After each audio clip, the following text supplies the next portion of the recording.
پرانے شہر کے سنتوش نگر میں اس وقت کشیدگی پھیل گئی جب مویشی تاجرین نے پولیس کی جانب سے غیر ضروری طور پر قربانی کے جانوروں کو ضبط کرنے کی کوشش کے خلاف احتجاج کیا۔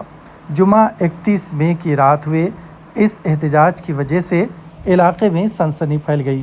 قبل ازیں پولیس کی بھاری جمعیت عیدی بازار کے علاقے میں پہنچ کر مویشی تاجرین کے قربانی کے جانوروں کو ضبط کرنے کی کوشش کی۔ پولیس کے مطابق ان کے پاس جانوروں کے صحیح میڈیکل سرٹیفکیٹ نہ ہونے کی وجہ سے یہ کارروائی کی گئی۔